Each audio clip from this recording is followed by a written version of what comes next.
Hello students, आज हम शुरू कर रहे हैं हमारा हिस्ट्री का 4th chapter tribal dikus and the vision of the golden age. अब इस चैप्टर के अंदर क्या हम पढ़ेंगे? ट्राइबल पीपल्स के बारे में। डिकूज डिकूज कौन थे? डिकूज स्पेशली किसको कहा गया था? आउटसाइडर लोगों को। आउटसाइडर लोग मीन्स जैसे अंग्रेज हो गए या बाहर से आने वाले जो लोग हैं, उनके लिए यहाँ पर जो है डिकूज वर्ड का यूज़ किया गया है। और नेक्स्ट है the vision of a golden age, कि जो दृश्य था गोल्डन एज का, उसके बारे में बात करेंगे। तो यहाँ पर अब जो स्टार्टिंग है इस चैप्टर की, वो जो की गई है, यहाँ पर एक स्टोरी बताई गई है। In 1895, a man named Virsa was seen roaming the forest and villages of Chota Nagpur in Jharkhand. 1895 के अंदर एक व्यक्ति जिसका नाम बिरसा था, यहाँ पर बिरसा मुंडा के बारे में बताया गया है, लेकिन यहाँ पर सिर्फ बिरसा लिखा गया है। उसको देखा गया घूमते हुए जो फॉरेस्ट थे और जो गांव थे छोटा नागपुर के झारखंड के अंदर, वहाँ पर people sad he had miraculous power. लोगों का ये कहना था उसके पास कुछ चमत्कारिक शक्तियाँ हैं। He could cure all disease, वो हर बीमारी का इलाज कर सकता है। एंड मल्टीप्लाई ग्रेन, और जो अनाज है उसको काफ़ी गुना बढ़ा सकता है। तो ऐसी कुछ उसके पास शक्तियाँ हैं, ऐसा लोगों का मानना था। Birsa himself declared that God has appointed him to save his people from trouble, free them from the slavery of Dikus। अब यहाँ पे देखो क्या कहा है उसने, क्या अपने आप को बताया, क्या डिक्लेयर किया कि जो भगवान है उसने उसे अपॉइंट किया है कि वो लोगों को बचाए मुसीबत से, ठीक है, और उन लोगों को वो फ्री करे स्लेवरी से। किसकी? डीकूज की, जो आउटसाइडर लोगों के वो स्लेव्स बने हुए थे, उससे वो फ्री करे, इसलिए वो वहाँ पर है। Soon thousands began following Birsa, believing that he was भगवान and had come to solve all the problems. अब क्या हुआ कि काफ़ी संख्या में जो उसके फॉलोअर्स थे बिरसा के, वो हज़ारों में हो गए, बढ़ने लग गए। वो उसको क्या कह रहे थे? भगवान कह रहे थे। और ऐसा मानते थे कि वो भगवान है, वो आया है किस लिए? ताकि उनकी जो प्रॉब्लम्स हैं उनको वो सॉल्व कर सके। अब यहाँ पर नेक्स्ट पैराग्राफ के अंदर क्या बताई गई है बात, उसके मुंडा के, बिरसा मुंडा के बारे में बताई गई है कि जो बिरसा है वो कौन सी फैमिली में बॉर्न हुआ था? मुंडा। मुंडा कौन थे? ए ट्राइबल ग्रुप, एक ट्राइबल ग्रुप थे। दैट लिव्ड इन छोटा नागपुर। कहाँ पर रहते थे ये? छोटा नागपुर के अंदर। But his followers included other tribals of the region, Santhal and Oraons. लेकिन उसके जो फॉलोअर्स थे उसके अंदर जो दूसरे ग्रुप्स थे, दूसरे रीजन के, जैसे संथाल थे या ओरियंस थे, वो भी उसके साथ ही दूसरे ग्रुप भी जुड़ गए।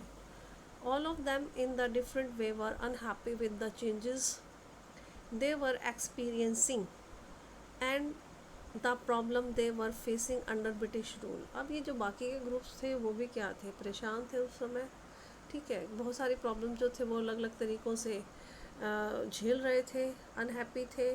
क्यों अनहैप्पी थे? क्योंकि जो चेंजेस आ रहे थे, जो प्रॉब्लम्स को वो फेस कर रहे थे, कब, क्यों, किसकी वजह से फेस कर रहे थे? ब्रिटिश रूल की वजह से वो प्रॉब्लम्स को फेस कर रहे थे, इसलिए वो परेशान थे।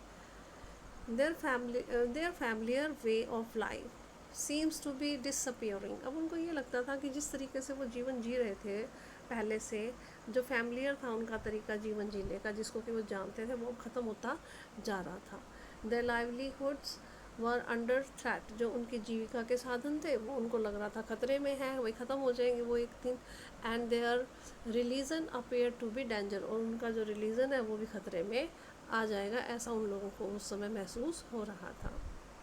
What problem did Birsa set out to resolve. अब कौन सी ऐसी प्रॉब्लम थी जिनकी को बिरसा ने जो है ख़त्म करने की कोशिश की?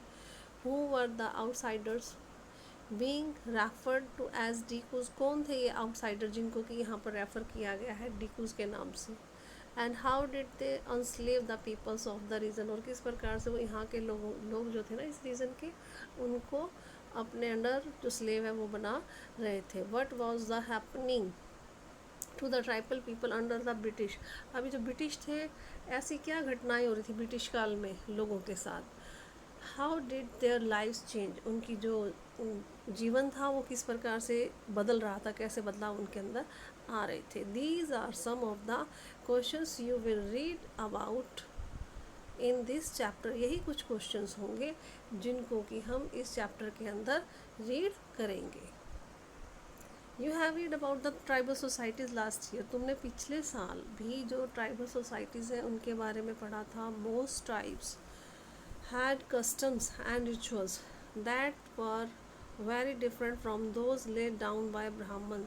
अब इनकी जो ट्राइबल्स की जो कस्टम्स थी या रिचुअल्स थी वो बहुत ही डिफरेंट होती थी जो कि ब्राह्मणों ने लिखी हुई थी. उससे अभी ब्राह्मण जो समाज सोसाइटी होता था ना, सोसाइटी मानता था ब्राह्मणों ने जो कानून बनाए होते थे, लेकिन ये जो ट्राइबल्स पीपल होते थे इनके कस्टम्स इनके द्वारा खुद के बनाए होते थे.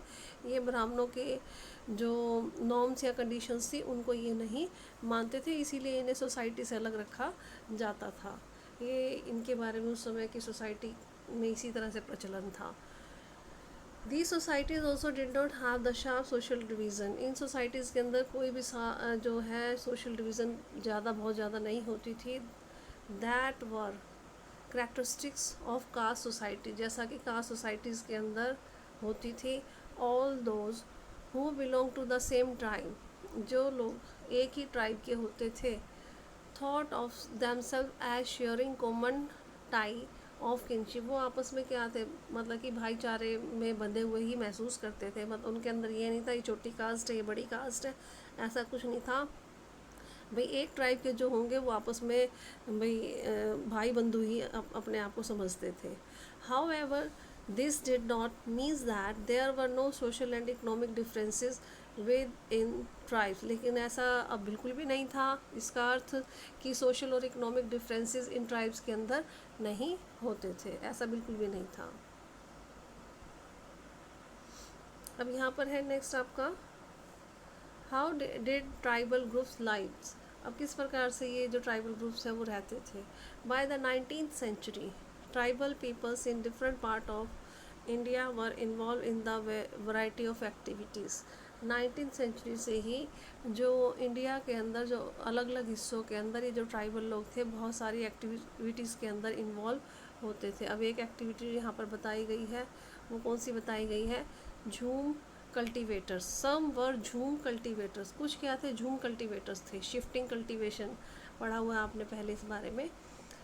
सम ऑफ देम प्रैक्टिस्ड झूम cultivation that is shifting cultivation. कुछ लोग थे जो क्या करते थे, झूम कल्टीवेशन करते थे जो कि शिफ्टिंग कल्टीवेशन होती थी. अब इसके अंदर क्या होता था ये यहाँ पर डेफिनेशन दी गई है आपको. This is done on the small patches of land. ये छोटे छोटे जो ज़मीन के टुकड़े होते थे वहाँ पर की जाती थी. मोस्टली इन द फॉरेस्ट, जहाँ ज़्यादातर कहाँ पर, फॉरेस्ट के अंदर. The cultivators cut the tree tops to allow sunshine to reach the ground. अब बड़े बड़े पेड़ जो होते थे ना उनको कल्टीवेटर्स क्या कर देते थे, कट कर देते थे ताकि जो धूप है वो ग्राउंड पर आ सके. And burnt the vegetation on the land to clear it for cultivation. और जो भी लैंड के ऊपर वेजिटेशन या पेड़ पौधे जो भी होते थे उनको क्लियर कर देते थे एकदम और उनको जला देते थे ताकि वहाँ पर कल्टीवेशन वो कर सके. They spread the ash from the firing. आग से जो भी निकलती थी राख वगैरह वो क्या करते थे उसको फैला देते थे. Which contain potash to fertile the soil. जिसके अंदर पोटाश होता था जो कि सोइल को फर्टाइल बनाता था. They use the axe to cut trees and the hoe to stretch the soil in order to prepare it for cultivation. X का और हो का इस्तेमाल करते थे पेड़ों को काटने के लिए और ज़मीन को प्रिपेयर करने के लिए कल्टीवेशन के लिए. दे ब्रॉडकास्ट द सीड. उस पर जो है बाद में सीड को बोने की जो आगे प्रक्रिया होती थी उसको शुरू करते थे. दैट इज़ क्या, जैसे कि स्कैटर द सीड, बीज को फैलाना. On the field instead of ploughing the land. जहाँ पे मतलब कि खेती करनी होती थी, जहाँ पे हल चलाया होता था वहाँ पर ये लोग मतलब कि बजाय कि हल चलाने के वहीं पर ऐसे बीजों को ही फैला देते थे. सोइंग द सीड्स, बीजों को बोते थे. Once the crop was ready and harvested. एक बार जब फसल तैयार हो जाती थी उसको काट लिया जाता था. They move to another field. वो दूसरे खेत में चले जाते थे. मतलब सेम यही प्रोसेस जो है दूसरे खेत में अपनाते थे A field that had been cultivated once were left fallow for several years. जब एक खेत को एक बार बो लिया जाता था तो फिर उसको खाली छोड़ दिया जाता था काफ़ी सालों के लिए.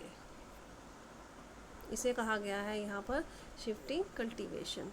Next paragraph. Shifting cultivators were found in the hilly and forested tracts of the north east and central India. जो ये शिफ्टिंग कल्टीवेटर्स हैं कहाँ पर मिलते हैं? हिली एरिया के अंदर, जो फॉरेस्ट ट्रैक्स हैं वहाँ पर, नॉर्थ ईस्ट के एरियाज़ के अंदर और सेंट्रल इंडिया के अंदर. The lives of these tribal peoples depended on free movement within the forest. अब जो ये जीवन था इन ट्राइबल लोगों का किस चीज़ पर डिपेंड करता था कि कितना ये फ्री मूवमेंट इनकी होती थी फॉरेस्ट के अंदर, and on being able to use of the land, और कितना ये वहाँ की लैंड को और फॉरेस्ट को यूज़ करते थे जहाँ पर कि अपनी फसलों को ये उगाते थे. That is the only way they could practice shifting cultivation. इसी तरीके से ये जो शिफ्टिंग कल्टीवेशन है ये लोग करते थे. अब यहाँ पर आज हम इतना ही करेंगे, यहाँ तक पढ़ लेना, कोई प्रॉब्लम हो तो मुझसे डिस्कस कर लेना. Thank you.